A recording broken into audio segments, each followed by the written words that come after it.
오늘 주시는 하나님 말씀 마태복음 9장 35절에서 38절 말씀입니다. 한 절씩 교독하겠습니다. 예수께서 모든 도시와 마을에 두루 다니사 그들의 해당에서 가르치시며 천국 복음을 전파하시며 모든 병과 모든 약한 것을 고치시니라. 무리를 보시고 불쌍히 여기시니 이는 그들이 목자 없는 양과 같이 고생하며 기진함이라. 이에 제자들에게 이르시되 주수할 것은 많되 일꾼이 적으니 그러므로 주수하는 주인에게 청하여 주수할 일꾼들을 보내주소서 하라 하시니라. 아멘. 네, 오늘 이 말씀으로 주님 주시는 메시지를 함께 받도록 하겠습니다. 오늘의 말씀은 긍휼입니다. 긍휼. 제목을 탐나는 마음 긍휼 그렇게 잡았는데요. 풀어서 읽으면 사람을 불쌍히 여기는 마음, 이제 그걸 이제 긍휼이라고 보시면 됩니다. 36절에 나왔는데요. 무리를 보시고 불쌍히 여기시니 그런 문구가 중심에 있습니다. 누군가를 불쌍히 여기는 마음, 이거 귀한 마음인가요? 네, 참 좋은 마음이죠. 무엇보다 이 마음이 굉장히 따뜻합니다. 그래서 제가 긍휼을 한자로 찾아보니까 이 긍휼 모양이 이렇게 되는데 모양이 좀 따뜻해 보이지 않나요? 나만 그렇게 보이나? 한자도 좀 모양도 그런 것 같다 그런 생각이 들었습니다. 성경에서 이 긍휼이라는 마음이 차지하는 무게가 굉장히 큽니다. 덩치가 꽤 큰 마음인데 제가 돌아와서 목장 일기를 읽다가 깜짝 놀랐어요. 지난주 설교가 긍휼이더라고요.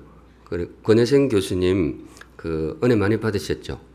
예, 참 신대원 교수님들 중에 설교를 제일 잘한다 그래가지고 제가 모셨습니다. 그래서 참 긍휼에 관한 말씀이 거기에 굉장히 많이 포함이 되어 있더라고요. 그래서 제가 들으면서 고민을 좀 했어요. 이번 주 설교를 바꿔야 되나? 사실 선교지 가기 전에 미리 준비해 놓고 제가 이제 설교를 준비해 놓고 가게 되는데 돌아와서 보니까 한 주 앞에서 긍휼 설교를 했으니까 새로 준비해야 되나 잠시 생각하다가 그냥 하는 게 맞는 것 같아요. 제가 느낌에 어떤 주님의 뜻이 있는 것 같다 그런 생각을 하게 됩니다. 우리 공동체에 이 말씀이 적어도 2주 연속으로 필요한 것 아닌가. 우리 주님의 판단이 그런 것 같아요. 우리에게 정말로 지금 필요한 마음이 뭐다? 이 긍휼의 마음이 필요한 게 아닌가 그런 생각으로 들었습니다. 묵상하실 때에 매주 그렇지만은 오늘 특별히 더욱 열린 마음으로 이 말씀을 받으시면 좋겠습니다. 함께 말씀 받고 우리 안에 이 귀한 마음 긍휼이 따뜻하게 임하기를 간절히 소망합니다. 네, 긍휼이란 무엇인가? 오늘 긍휼의 정체라 그럴까요? 그걸 한번 묵상해 보고자 합니다. 우선 첫째, 이거부터 말씀드려야 되겠는데 긍휼은 성도님들 하나님의 마음입니다. 이 마음의 주소지가 좀 중요한데요. 이게 누구의 마음이냐? 긍휼은 주로 누구의 가슴에 들어오는 마음이냐? 사람 마음에 들어오기도 하지만 사람의 마음 이전에 누구의 마음이라고요? 하나님의 마음입니다. 이 본문 보시면 무리를 보시고 불쌍히 여기시니 오늘 불쌍히 여기시니 긍휼히 여기시니 그렇게 똑같은 말이거든요. 이렇게 되는데 주어가 누구냐? 무리를 보시고 불쌍히 여기시니 주어가 누구일까요? 우리 주님입니다. 그러니까 우리 주님의 마음이 긍휼이라는 거예요. 제가 그런 의미에서 긍휼은 우리 사람의 마음 이전에 누구의 마음이다? 하나님의 마음이다. 물론 제가 이 한 구절을 가지고 드리는 말씀은 아닙니다. 한 구절을 봤다고 이게 하나님의 마음이다. 그럴 수는 없잖아요. 이 성경 곳곳에 이 정황이랄까 증거들이 나옵니다. 이 긍휼은 거의 대부분이 하나님의 마음에 하나님의 가슴에 있어요. 마태복음만 해도 제가 한번 찾아봤는데 긍휼 혹은 불쌍히 여긴다 이게 마태복음에 한 14번 정도 나와요. 컴퓨터 성경 두드리면 요새 금방 찾을 수가 있습니다. 14번 정도 나오는데 그중에 절반 이상이 주어가 누구일까요? 우리 주님이십니다. 예를 들어 20장 34절에 예수께서 불쌍히 여기사 그들의 눈을 만지시니 맹인 사건이 몇 주 전에 나왔는데 20장에 또 나와요. 그래서 주님이 그들을 긍휼히 여기사 고쳐주셨다. 18장 27절에도 여기는 이제 마태복음에 이게 그 1만 달란트 빚진 자의 비유인데 거기에 이런 대목이 나와요. 그 종의 주인이 불쌍히 여겨 놓아 보내매. 이 비유 속에서 주인이 누구를 가리킬까요? 하나님을 상징합니다. 그러니까 하나님의 마음이 이 종을 불쌍히 여겼다라는 거죠. 이런 식으로 마태복음을 쭉 찾아보면 다른 성경도 한번 뭐 연구서 같은 게 있으면 제가 한번 찾아보고 싶은데 마태복음에는 긍휼의 주어가 절반 이상이 하나님입니다. 이게 무슨 말인가 하면 긍휼은 누구의 마음이다? 하나님의 마음이라는 거죠. 그러면 나머지 절반은 뭐냐? 나머지 절반도 사실 크게 다르지 않아요. 나머지 절반은 뭔가 하면 사람들이 주님 앞에 기도하는 내용이에요. 사람들이 주님 앞에 뭐라고 하는가 하면 주님 우리를 뭐예요?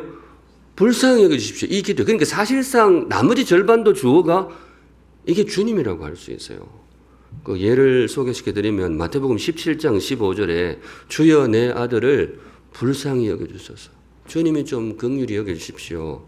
우리 지난번 보았던 맹인 본문도 마찬가지거든요. 예수께서 거기에서 떠나가실새 두 맹인이 따라오며 소리질러 이르되 다윗의 자손이여 주님 우리를 불쌍히 여겨 주십시오.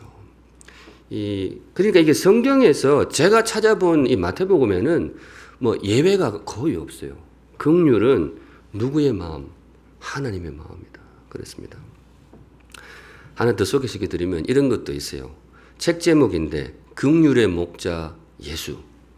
이거 어느 성경 한 권을 풀어선 유명한 신약학자가 풀어선 그 해설서인데 어느 성경 해설서일까요? 마태복음입니다. 우리가 보고 있는 마태복음, 이분이 굉장히 우리 지금 한국에서 유명한 신약학자신데 지난주에 오신 권혜생 교수님은 요한복음 좀 전문가시고 이분은 마태복음 전문가인데 이분이 마태복음을 깊이 읽어보니까 이 한 문장으로 요약이 되는 거예요. 긍휼의 목자 예수.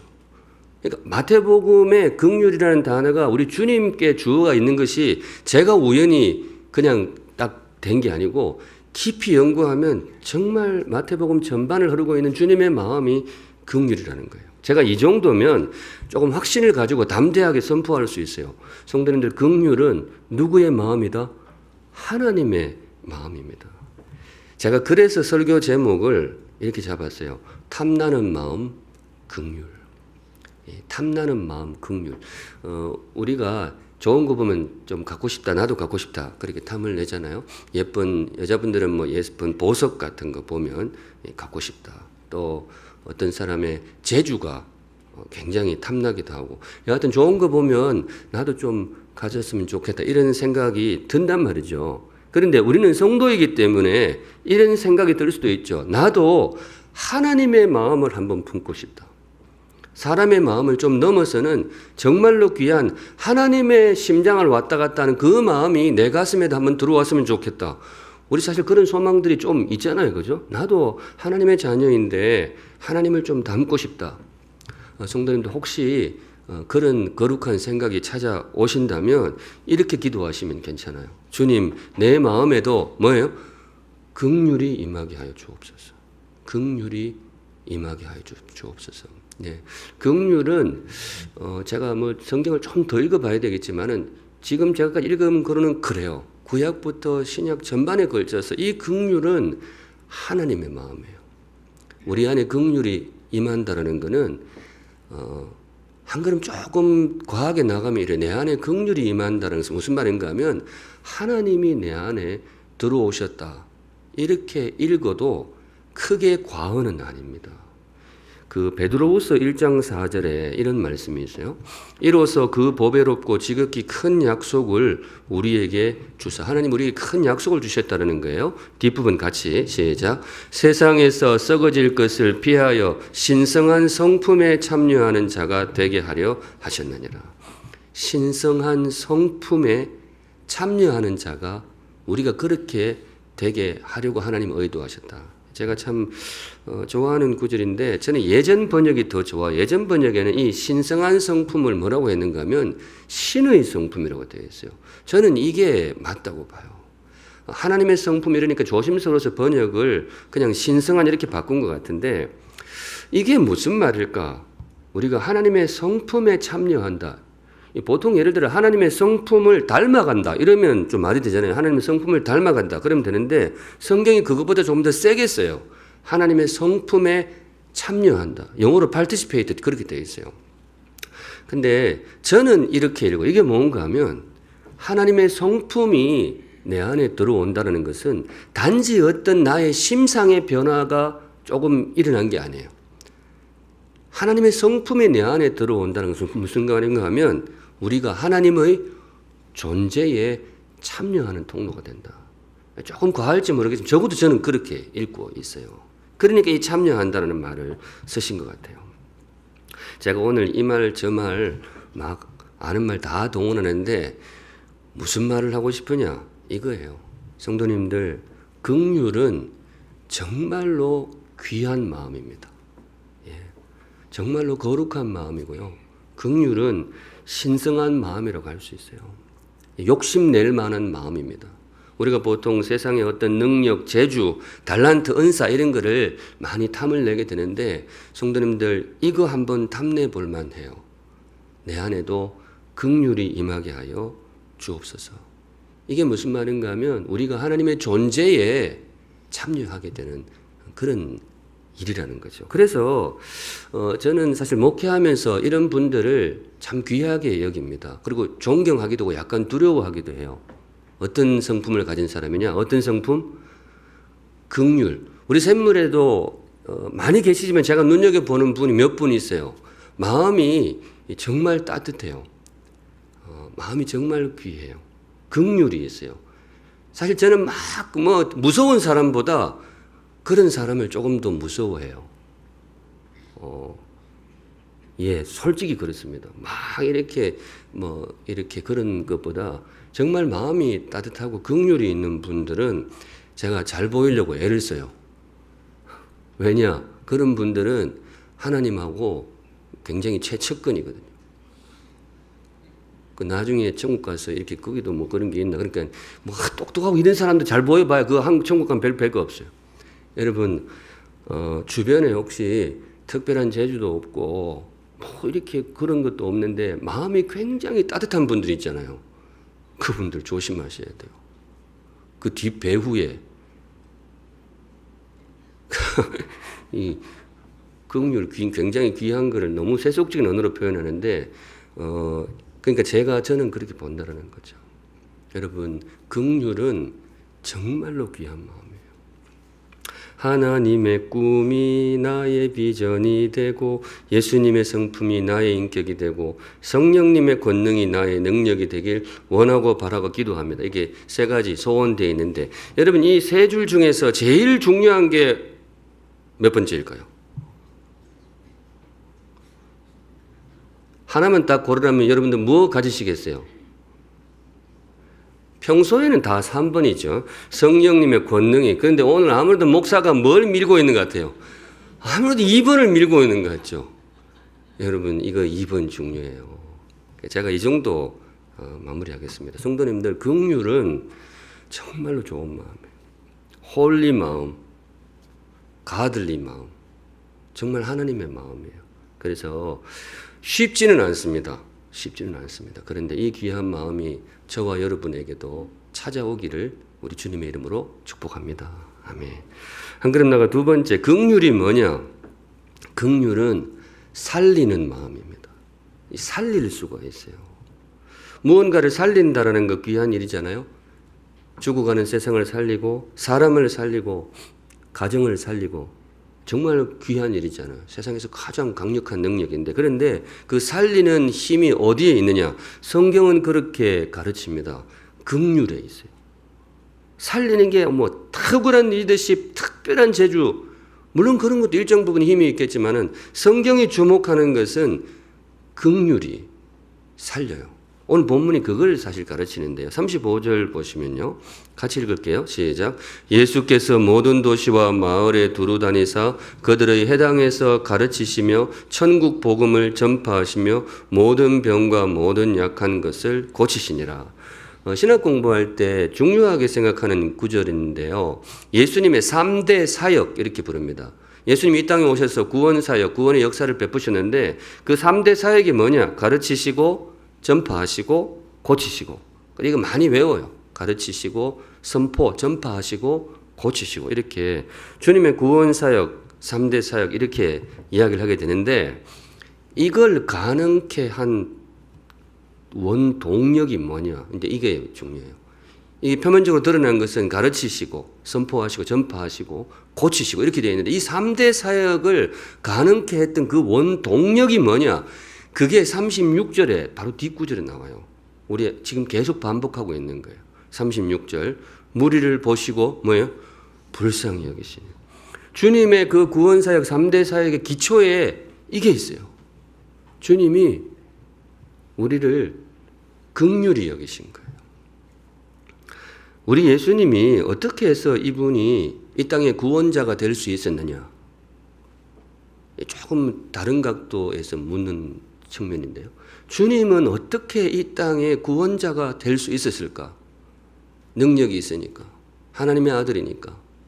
뭐 그걸 배제할 수는 없어. 너무나 중요하죠. 그런데 성경이 미는 게 있어요.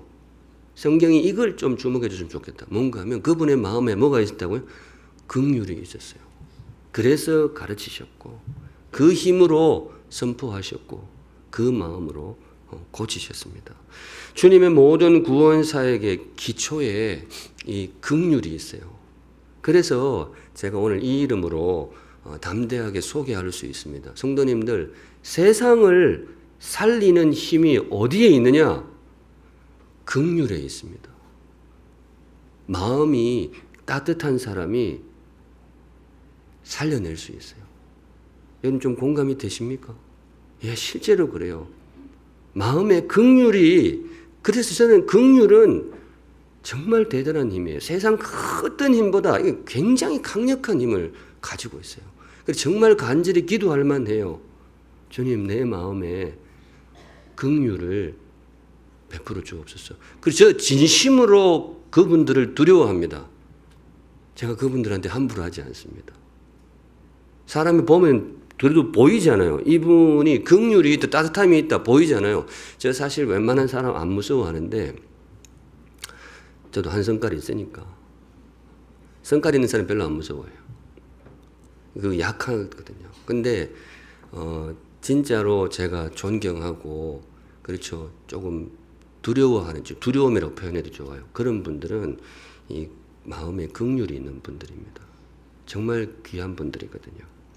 제가 한 2년 전인가 부산에 있는 한 목사님이 연락이 와서 강의를 한번 한 30분, 40분 해주면 좋겠다. 여러 사람 강의하는데 그분이 이제 목회를 굉장히 잘 하시는 분, 이름 되면 다 아시는 분들인데 본인의 이제 교회 목회 노하우를 가지고 목회 연구소를 하나 만들려고 하는데 개원 예배에 와서 저도 한 타임 강의해주면 좋겠다. 뭐 영광스러운 일이죠. 갔는데 가면서 제가 거기 가게 된 동기 중에 하나가 목회연구소 이름이 너무 마음에 들었어요.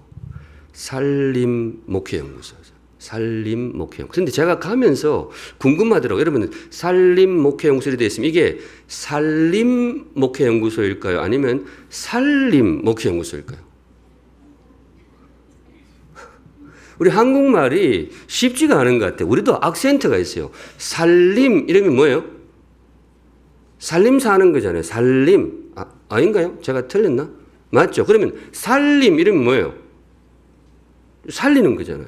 내가 궁금해서 가서 물어봤어요. 이거 살림이에요? 살림이에요? 그러니까 그분이 말을 하는데 사투리가 심해서 무슨 말인지 못 알아듣겠어요. 그래 물어보니까 이 죽어가는 것을 살려낸다는 뜻으로 하고 싶다. 그렇게 해서 굉장히 강력한 이름인데 제가 그 이름이 참 이름 잘 지었다. 그래서 제가 이제 생각하기를 우리 무언가를 살려야 된다. 좀 비장하잖아요. 그리고 그러면 또 현실을 너무 어둡게 보는 걸 수도 있어요. 그런데 보니까 진짜로 이게 필요해요. 교회를 살려야 되고 다음 세대를 살려야 되고 인생을 살려야 되고 이 나라도 살려야 되고 경제도 살려야 되고 집안에 그 풀 죽어가는 분들 그 풀도 살려야 되고 풀이 주인을 잘 만나야 잘 사는데 살려야 돼. 참 그런 이게 그런 의미에서 저는 이런 생각이 들었어요. 이 긍휼, 이 마음은 따뜻한 마음이죠. 귀한 마음인데 이 마음에다가 이 이름을 붙일 수도 있을 것 같아요. 절실한 마음이다. 우리 시대에 이게 정말 필요한 마음이다. 왜냐? 우리 시대는 살려야 되거든요.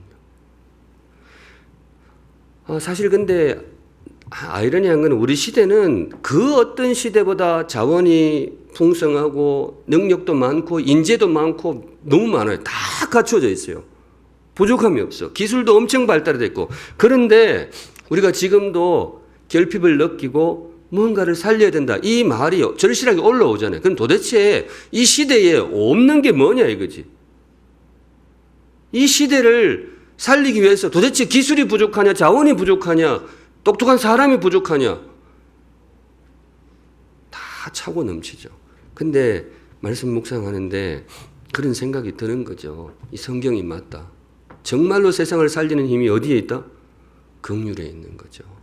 우리 시대에 많은 것들이 풍족하지만은 이 긍휼이 부족한 거죠. 그런 의미에서 우리 성도님들 따뜻한 사람 되시기를 주님의 이름으로 축복합니다. 예, 정말 귀한 일이에요. 우리 샘물교회에 긍휼의 셈이 되기를 주님의 이름으로 축복합니다. 네, 참 좋은 교회라고 생각해요. 물론 지금도 그렇지만은 우리 샘물교회 정말 따뜻한 교회가 되면 좋겠어요. 예배도 따뜻하고 목장도 따뜻하고 아이들 교육부서도 따뜻하고 가정도 따뜻하고 우리 성도님들이 발길 닿는 모든 곳이 따뜻하면 좋겠어요. 그래야 살 수 있고 그래야 살릴 수 있어요. 그래서 우리 성도님들 재주 많은 사람보다 따뜻한 사람 되시면 좋겠어요. 그래야 주변이 살아요. 긍휼 정말 우리 시대에 정말 강력한 마음이다.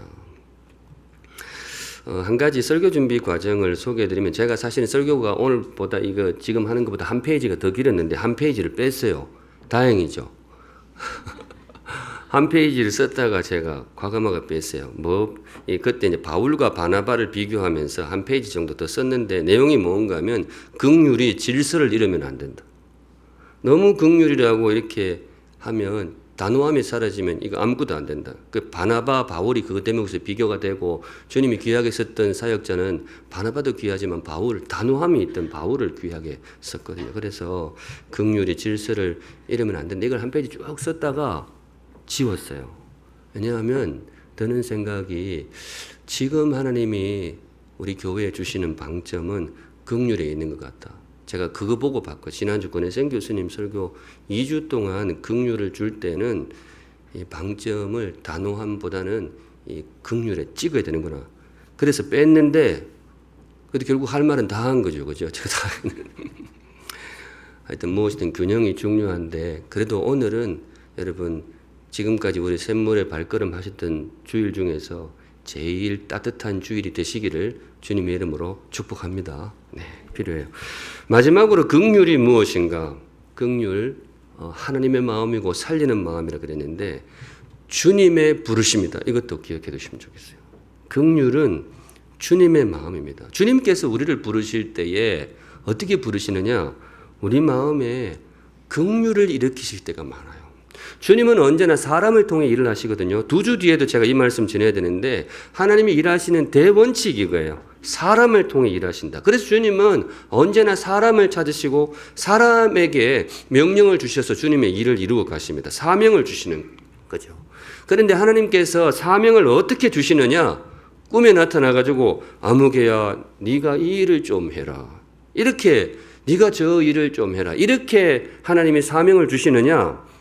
그렇지는 않습니다. 아주 특별한 경우, 아주 예외적인 경우가 없지는 않겠지만 이 정도 말하면 그 일반적이지 않다는 거예요.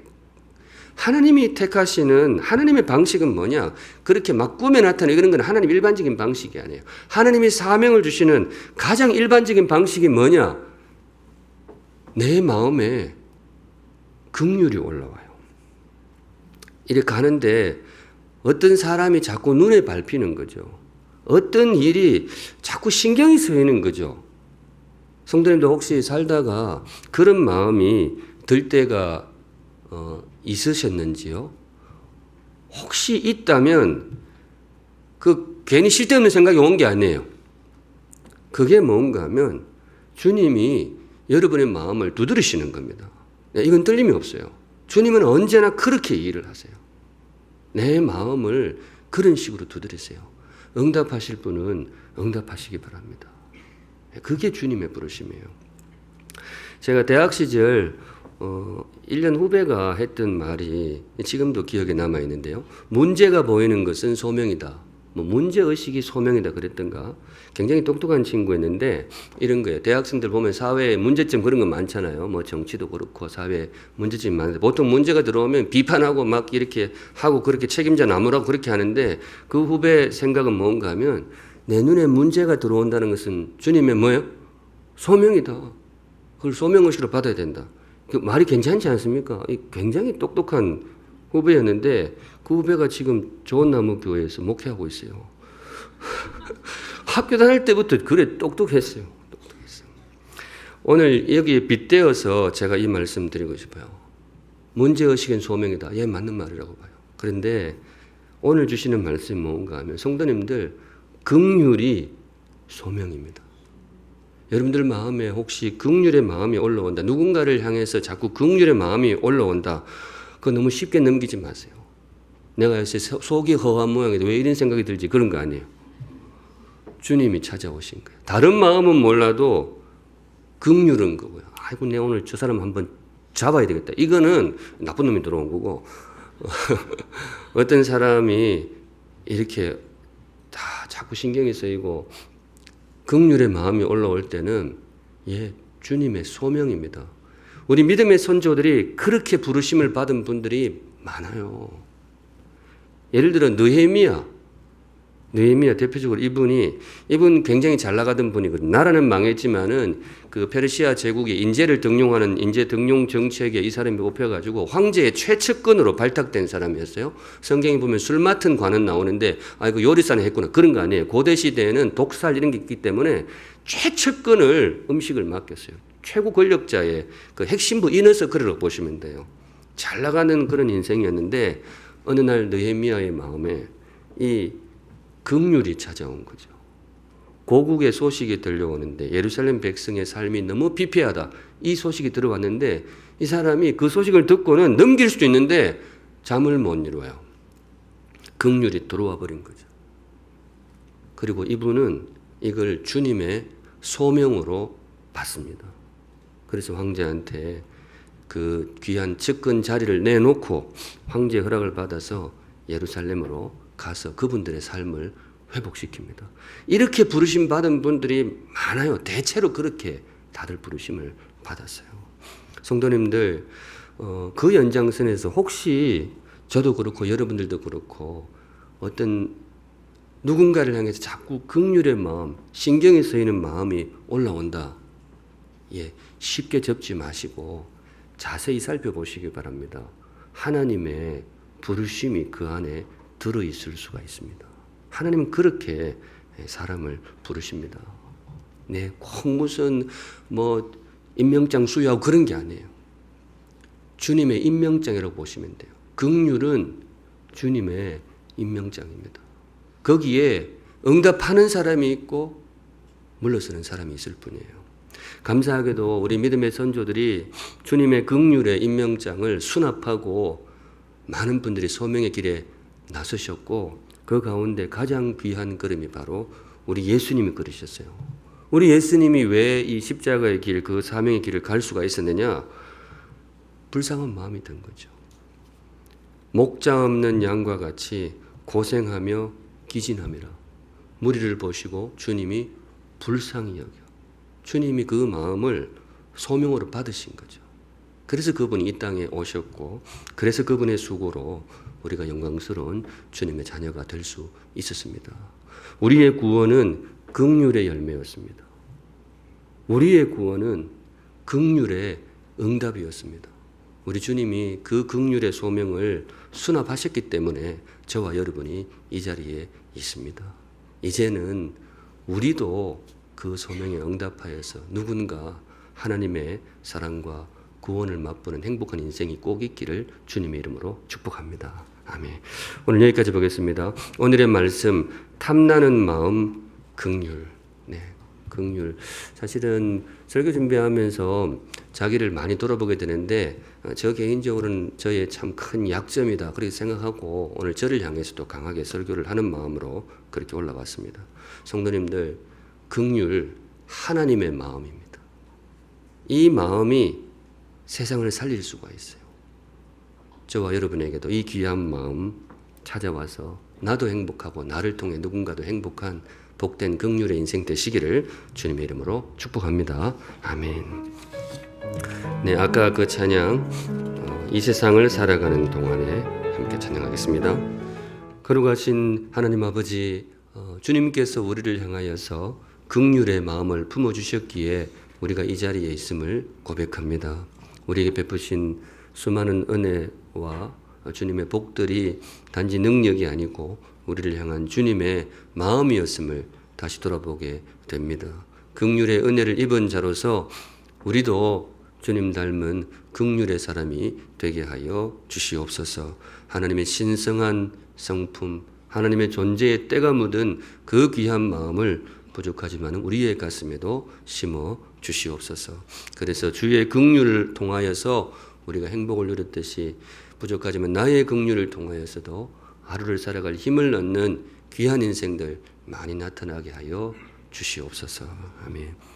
거룩하신 하나님 아버지, 오늘도 성도들 귀한 예물 주님께 올려드립니다. 성도들의 고백과 감사와 간구의 제목도 함께 올려드리오니 세밀하게 살펴주시어서 사랑하는 주의 백성들을 가정 복되고 존귀한 자녀의 길로 인도하여 주시옵소서. 아멘. 지금은 모든 긍휼의 근원이 되어주시는 우리 구주 예수 그리스도의 은혜와 외아들의 목숨까지 아낌없이 내어주신 하나님 아버지의 영원하신 사랑하심과 부족하지만 우리의 가슴에도 하나님의 성품 긍휼을 심어주시기를 혼신의 힘을 다해 애쓰시는 성령 하나님의 부지런하신 임재하심이 머리 숙여 주를 예배하는 사랑하는 모든 샘물 성도들의 삶과 걸음 위에, 특별히 그 마음 위에 이제로부터 영원까지 함께 계실지어다. 아멘.